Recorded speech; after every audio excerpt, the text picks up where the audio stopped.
રહ્યા છો Bharat times news અને પરીક્ષાલક્ષી અમારી આ ખાસ રજૂઆતમાં વધુ એક વખત હું જોડાઈ ગઈ છું આપની સાથે જાગૃતિ. વિદ્યાર્થીઓનો હાવ દૂર કરવાનો અમારા તરફથી આ એક સરાહનીય પ્રયાસ થઈ રહ્યો છે કે જેથી કરીને પરીક્ષા ખંડમાં બેસનારો વિદ્યાર્થી ટેન્શન ફ્રી થઈ જાય અને માનસિક શાંતિ સાથે એ પોતાની પરીક્ષાને સંપન્ન કરી શકે. પરંતુ એ વખતનો દિવસો એવા હોય છે, કલાકો એવા હોય છે કે ત્યારે કોઈ પણ માણસ સાજો સમૂહ હોય ને ત્યારે પણ એના રૂવાડા ઊભા થઈ જતા હોય છે ને તરત તબિયત ખરાબ બી થતી હોય છે. આવા સંજોગોમાં શું કરવું જોઈએ, શું ન કરવું જોઈએ, કઈ કઈ બાબતોનું ધ્યાન રાખવું જોઈએ, આ બધી જ બાબતો પર આજે આપણે ચર્ચા કરવાના છીએ. ઘણી બધી સરકારની હેલ્પલાઇન્સ હોય છે, પરંતુ કોઈ NGO દ્વારા, સ્વૈચ્છિક સંસ્થા દ્વારા જો હેલ્પલાઇન શરૂ કરવામાં આવે કે જેથી કરીને એ વિદ્યાર્થીઓનું હિત અને જરૂર પડે તાત્કાલિક એમને મદદ પહોંચાડી શકીએ, તો આવી જ એક અમદાવાદની સંસ્થા છે, NGO છે ઉડાન, અને તેના ડાયરેક્ટર છે હાર્દિક શાહ કે જેઓ આપણી સાથે જોડાઈ ચૂક્યા છે. હાર્દિકભાઈ, ખૂબ ખૂબ સ્વાગત આપનું. રિસિપ્ટની વહેંચણી થઈ ચૂકી છે, પરંતુ હવે એ રિસિપ્ટ મળે પછી પરીક્ષા કેન્દ્ર જોવા જવાનું હોય છે, પોતાનો ખંડ જોવા જવાનું હોય છે, અને ત્યારથી વિદ્યાર્થીઓના મનમાં એક અલગ જ પ્રકારનો ઉચાટ અને માહોલ, આખું વાતાવરણ નજર સમક્ષ ઇમેજિનેશન થઈ જતું હોય છે. શું કરી શકાય? સૌ પ્રથમ તો બોર્ડની પરીક્ષાના તમામ વિદ્યાર્થીઓને મારી શુભેચ્છા. જ્યારથી રિસિપ્ટ મળે એટલે હવે લગભગ એમ કહેવાય કે ભાઈ મેચનું ફિક્સિંગ થઈ ગયું છે, હવે ફાઇનલ રમવા જવાનું છે. તમે ખૂબ તૈયારી કરી છે, ખૂબ આશાઓ રાખી છે, એટલે પરિણામ સારું આવવાનું જ છે. જ્યારે પરીક્ષાના થોડા દિવસ પહેલા એટલે કે લગભગ આજકાલમાં રિસિપ્ટ મળી ગઈ છે, તો આપણે રિસિપ્ટ મળ્યાથી પરીક્ષા સુધીની એક બાબત હું ખાસ કહેવા માંગુ છું કે જ્યારે પણ રિસિપ્ટ મળે તો સૌ પ્રથમ વિદ્યાર્થીએ રિસિપ્ટમાં કોઈ ક્ષતિ નથી રહી એની પહેલા ચકાસણી કરવાની છે. કારણ કે તમને રિસિપ્ટ મળી એટલે હવે તમે પરીક્ષા માટે તમે એક પરીક્ષાના પ્લેયર તરીકે તૈયાર થઈ ગયા છો, એનું તમને હવે એક એમ કહેવાય કે એક ટિકિટ આપી દીધી છે, હોલ ટિકિટ મળી ગઈ છે. આ હોલ ટિકિટ તમને પરીક્ષા માટે તૈયાર થવા માટેની એક પહેલી શરૂઆત છે. હોલ ટિકિટ જ્યારે મળે ત્યારે સૌપ્રથમ વિદ્યાર્થીએ હોલ ટિકિટ પર જે નામ લખેલું છે એનું પોતાનું નામ, એના પિતાજીનું નામ, એનું સરનેમ, આ આધાર કાર્ડ મુજબ છે કે નહીં, અથવા સ્કૂલ મુજબ છે કે નહીં, સ્કૂલમાં જે પ્રમાણે નામ લખાયું છે એના સ્પેલિંગ્સ, ખાસ કરીને રિસિપ્ટ અંગ્રેજીમાં હોય છે, એનું નામ બધું અંગ્રેજીમાં હોય છે. ગુજરાતી મીડિયમના વિદ્યાર્થી હોય કે ઇંગ્લિશ મીડિયમના, રિસિપ્ટમાં જે ડેટા હોય છે ઇંગ્લિશ મીડિયમમાં હોય, એટલે ઇંગ્લિશ ભાષામાં હોય છે, તો એના સ્પેલિંગ્સ છે બધું ચેક કરવાનું છે. સાથે સાથે શાળાનું, સ્કૂલનું નામ, જે સ્કૂલમાં સેન્ટર આવ્યું છે એનો એરિયા, અને ખાસ કરીને એ રિસિપ્ટનો જે નંબર હોય છે એમાં કોઈ ક્ષતિ નથી. બરાબર.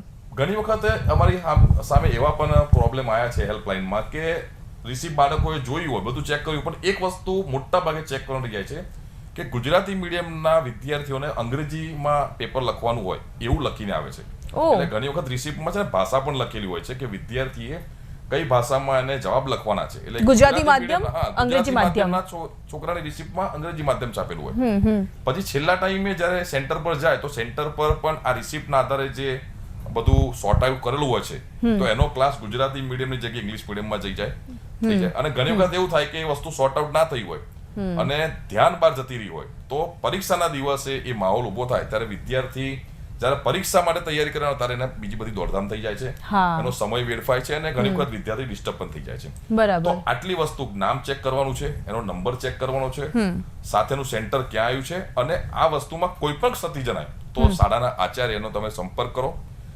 રિસિપ્ટની પાછળ બોર્ડવાળા હેલ્પલાઇન મૂકે છે, તમે હેલ્પલાઇનનો તુરંત સંપર્ક કરીને તમે રિસિપ્ટને તમે જ્યાં કે આચાર્યને જો એ લોકો ઓર્ડર આપતા હોય કે તમને ગાંધીનગર બોલાવતા હોય, બરાબર, તો વિદ્યાર્થી જવાની કોઈ જરૂર નથી, વાલી પણ જઈને વસ્તુ સુધારી કરાવી શકાય છે. એટલે રિસિપ્ટ મળતા પહેલા આ વસ્તુ કરવાની છે. ત્યારબાદ અગત્યની વાત છે કે રિસિપ્ટ ઉપર સેન્ટર લખેલું હોય છે. જનરલી સેન્ટરની જે જગ્યા હોય, ધારો કે ભાઈ કોઈ એક એરિયાની સ્કૂલ હોય એની 5 કિલોમીટરમાં આવું કોઈ સેન્ટર હોય, તો ઘણી વખત એવું થાય મા બાપને વિદ્યાર્થીને કે ભાઈ આ તો અમે જોયેલું જ છે, ત્યાં જવાની કોઈ જરૂર નથી. ઘણા વિદ્યાર્થીઓને એની સ્કૂલમાં નંબર આવતો હોય, તો આ એક બહુ મોટી ભૂલ થઈ જતી હોય છે વાલીને વિદ્યાર્થીથી, જેના કારણે વિદ્યાર્થીનો સમય વેડફાય છે. સેન્ટર જવા માટેનો એક દિવસ ફાળવવામાં આવે છે. એ દિવસે વાલી અને વિદ્યાર્થી બંને જવું જોઈએ. ખાસ એટલા માટે જવું જોઈએ કે જો અનનોન સ્કૂલ હોય તો, જો જાણીતી સ્કૂલ હોય તો બહુ વાંધો નથી આવતો. જાણીતી સ્કૂલ હોય તો ખાલી ક્લાસરૂમ જોઈ આવો, તમે તમારો નંબર કઈ બેન્ચ ઉપર આવ્યો છે, એ બેન્ચ કેવી છે, એ બેન્ચ ઉબડખાબડ નથી, એની ઉપર ઘણી વખત પરિકરથી લખેલું હોય છે, હા. બરોબર. કદાચ એ જગ્યાનું તમે આટલું કહી શકો કે તમે લાઇટ પણ ચેક કરી શકો ને પંખા પણ ચેક કરી શકો. સ્કેનિંગ કરવાનું છે ટૂંકમાં. ચેક કરવાનું છે. હું બેસવાનું જ, પંખો ચાલુ છે ને, બરોબર ચાલે છે ને. ઘણી એમ તો જો કે સેન્ટર વાળા પણ કદાચ કોઈ ક્ષતિ રહી ગઈ હોય, કદાચ આગળ કંઈક અનબનાવ બન્યો હોય, આ ચેક કરી લેવું. સાથે સાથે ઘણી વખત અનનોન સ્કૂલ હોય તો અનનોન સ્કૂલમાં બે વસ્તુ વધારે ધ્યાન રાખવાની કે આચાર્યની ઓફિસ ક્યાં છે. બરાબર છે. મારો રૂમ આ ફ્લોર ઉપર છે, આચાર્યની ઓફિસ કઈ જગ્યાએ છે, અને વોશરૂમ અને પાણીની સગવડ ક્યાં છે. ડન ઘણી વખત છે. વિદ્યાર્થીને વોશરૂમ જવું હોય તો ધારો કે સુપરવાઇઝર પણ ઘણી વખત સ્કૂલ માટે નવા હોય છે, હા બરોબર. તે લોકોને વોશરૂમ હા જઈએ પરંતુ વોશરૂમ ના જડે હા. તો આમાં એવો કોઈ ઇસ્યુ નથી. સમય વેડફાય. 5-10 મિનિટ કે 1 મિનિટ 2 મિનિટ વધારાની જે બગડે તો એ પણ તમારો ચાલુ પરીક્ષામાં નુકસાન છે. બરાબર તો છે. વોશરૂમની આચાર્યની તમે એ સ્કૂલના આચાર્યનો નંબર પણ તમે કંપાસમાં રાખી શકો. આ બધું તમે કરી શકો છો. રિસિપ્ટ મળે પછી 3-4 ઝેરોક્સ કરાવી દો.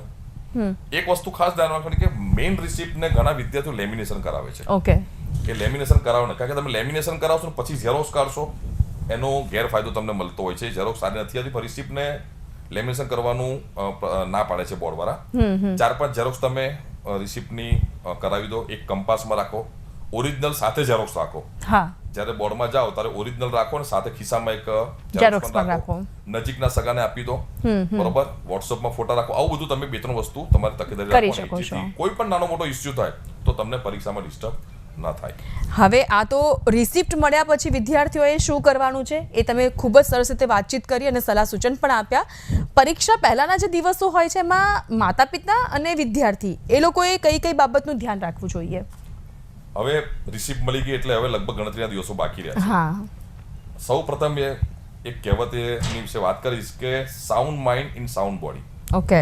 જો તમે તમારા શરીરથી, તમારા મનથી જે તમે પરફોર્મન્સ આપવાનો છો એના માટે તમારે સાઉન્ડ બોડી અને સાઉન્ડ બોડીનું પ્રી એક્શન કહેવાય તો તમારે સાઉન્ડ માઇન્ડ રાખવાની જરૂર છે. સાઉન્ડ માઇન્ડ એટલે તમારે હવે સંપૂર્ણપણે રિલેક્સ થઈ જવાનું છે. બરાબર. કોઈ પણ હું ક્રિકેટના ખેલાડીની વાત કરું, વિદ્યાર્થીઓને ક્રિકેટમાં રસ હોય તો ઘણી વખત જ્યારે મેચ રમવા જવાનું હોય ને ત્યારે જે ખેલાડીઓને એકાદ અઠવાડિયા પહેલા ત્યાં લઈ જવામાં આવે છે. હા. પણ એકાદ અઠવાડિયા પહેલા તમે જરા ચકાસો, કોઈ ખેલાડી પ્રેક્ટિસ નથી કરતું.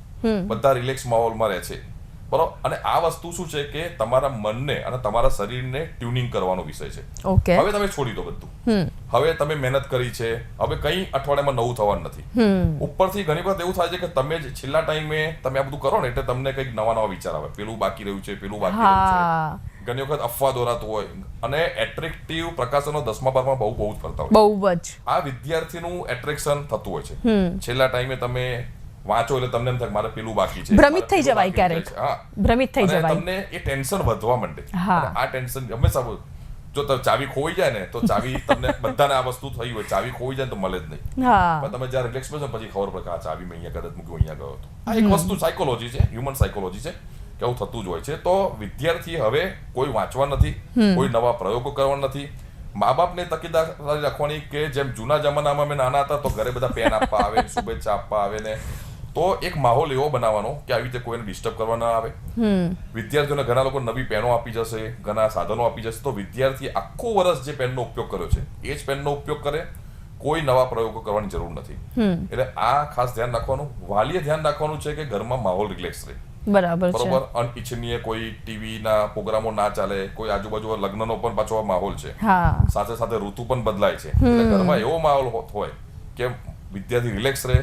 એના મનમાં એના હાવભાવથી એવું લાગતું કે ટેન્શન કરે છે તો તમે એને જરાક હકારાત્મક વિચારો આપો, બરોબર. તો આપોઆપ બાળક છે રિલેક્સ થશે ને તો આપોઆપ એ સારી રીતે પરીક્ષા આપી શકશે. આ પરીક્ષા પહેલાની વાતો થઈ. હવે પરીક્ષાના દિવસની આપણે વાત કરીએ તો, કારણ કે એન્ડ મોમેન્ટ સુધી આપણે હજુ પણ એવું જ હોય કે પપ્પાની સાથે આપણે જઈએ છીએ, પપ્પા વ્હીકલ ચલાવે છે, આપણે એન્ડ મોમેન્ટ સુધી આપણું નજર ત્યાં જ હોય છે.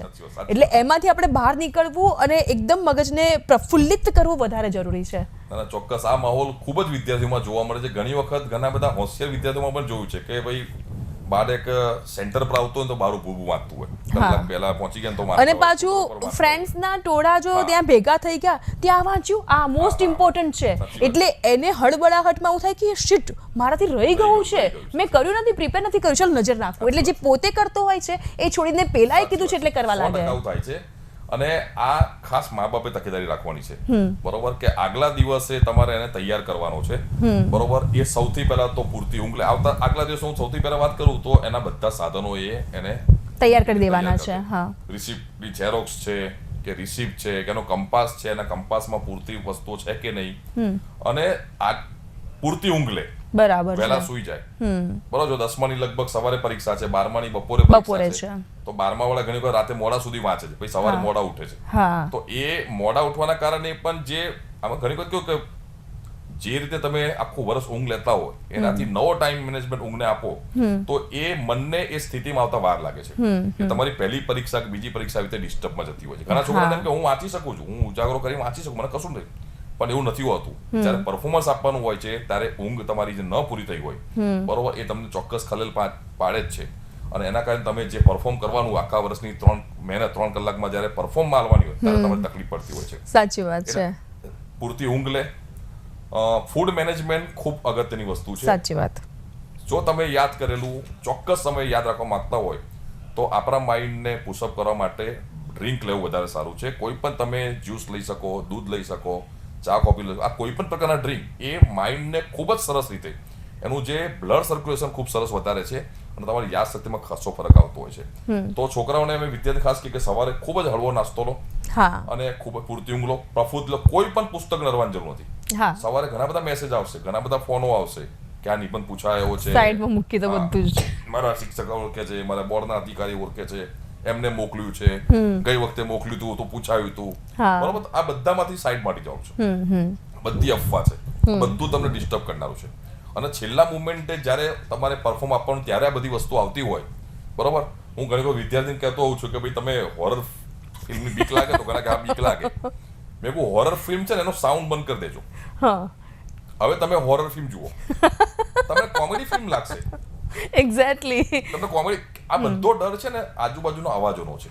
આ બધા અવાજો ડરાવે છે, આ પૂછાશે, પેલું પૂછાશે, પેલું સારું છે, પણ તમે એક વખત એનો સાઇન કરો, હા ઓકે, કોઈને આપણે નારાજ નથી કરવાના, હા હું જોઈ લઈશ, ઠીક છે, એને જવા દો. હા, ઘણી વખત શું એ લોકો શુભેચ્છક આપણા હોય છે, એ પણ આપણું સારું ઈચ્છતા હોઈએ, પણ એમને ખબર નથી કે આપણે ડિસ્ટર્બ થઈ રહ્યા છીએ, બરોબર. ઘણી વખત એવું થતું હોય છે. તો આ માહોલમાંથી નીકળી જવું જોઈએ. એ દિવસે ખાસ વાલી મૂકવા આવે એ બહુ અગત્યની વસ્તુ છે. ઘણા વિદ્યાર્થીઓ પોતાના વ્હીકલ લઈને આવે છે, પણ હું પ્રિફર કરું છું કે વાલી મૂકવા આવે અને પેરેન્ટ્સ 1-2 કલાક કે અડધો પોણો કલાક ત્યાં પહોંચી જાય વહેલા, એ વધારે સારું છે. ઘણા વિદ્યાર્થીઓ વ્હીકલ લઈને આવતા હોય છે, જાતે જતા હોય છે, પણ ઘણી વખત શું થાય કે ભાઈ મિત્રો હોય તો ચલો આ માટો મારી, આ માટો મારી, આ બધું ઘણું બધું થતું હોય છે. પછી ટ્રાફિકના કારણે સેન્ટર પર પહોંચવામાં થોડુંક મોડું થતું હોય છે. તો આ ખાસ વસ્તુ એ લોકોએ પરીક્ષાના દિવસે પોતાની જાતને તૈયાર કરવાની છે. ગરમીનો માહોલ શિયાળામાંથી હવે ઋતુ ઉનાળા તરફ જઈ રહી છે. તો ઘણા વિદ્યાર્થીઓ જે પોતાનો જે પહેરવેશ છે એ હું ખાસ કહું કે કોટન પહેરવેશ રાખે અને બિલકુલ હળવો, કોઈ પણ જાતનું જીન્સ કે ટાઈ પહેરવાના કપડાં આ બધું ન રાખે. કારણ કે તમે જ્યાં બેસો છો ત્યાંનું એટમોસ્ફિયર કેવું હશે, ઘણી વખત આપણને એટમોસ્ફિયર આપણા મન પર અસર કરતું હોય છે.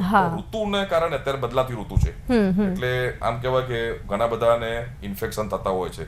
તો ખાસ કરીને એકદમ લૂઝ કપડાં પહેરે, હળવા પહેરે, નીચે સ્લીપર પહેરે તો ચાલે. આપણે કોઈ બતાવવા નથી જવું, આપણે બતાવવાનું છે પેપરમાં, બરોબર. એટલે આ વસ્તુ રિલેક્સ રહેશે તો મન રિલેક્સ રહેશે. અને દરેક વિદ્યાર્થીને ખાસ કહેવાનું કે તમે પાણીની બોટલ લઈ જઈ શકો છો, ટ્રાન્સપરન્ટ તરીકે, પાઉચ ટ્રાન્સપરન્ટ હોવું જોઈએ. તમે લીંબુ શરબત, ગ્લુકોઝ બધું લઈ જઈ શકો, પણ ટ્રાન્સપરન્ટ બોટલમાં. જી. ઘણી વિદ્યાર્થીઓને બીમારી હોય છે, નાની મોટી બીમારી હોય, ઇન્ફેક્શન હોય, તો તમે શરદીની ગોળીઓ, તાવની, માથાના દુખાવાની ગોળીઓ, કોઈ પણ તમારી પોતાની પર્સનલ દવા હોય, આ બધું તમને લઈ જવાની છૂટ છે. તમે જઈને સુપરવાઇઝરને કહી શકો છો કે બધી મારે આ વસ્તુની જરૂર પડતી હોય છે. ઘણી એવી પણ ગંભીર બીમારી હોય છે, જેમ કે કોઈ અસ્થમા હોય છે, તો ઘણા છોકરા ડરી જતા હોય તો એ લોકોને ઇન્હેલર લઈ જવાની છૂટ છે. પણ તમે કહી શકો, અથવા તમે ડોક્ટરનું એક કાગળ લખાઈ દો કે ભાઈ મારા છોકરાને આ વસ્તુની જરૂર પડે છે, તો ડોક્ટર તમને લખી આપે છે. તો તમે જઈને તરત સુપરવાઇઝર કહી દો, સર મારે આ વસ્તુની જરૂર પડતી હોય છે, તો તમને કોઈ બોલવાનું નથી. બરાબર છે. અને ચાલુ પરીક્ષાએ જો તમે ગ્લુકોઝ કે લીંબુ શરબત લઈ જાઓ તો તમારા માટે એક સારું સ્ટેમિના પણ રહેશે, સારું ટોનિક તરીકે અસર કરે છે. તો પરીક્ષાના કલાકો દરમિયાન, સમયગાળા દરમિયાન ગવર્મેન્ટ સરકાર દ્વારા ખૂબ જ સારી વ્યવસ્થા કરવામાં આવી હોય છે.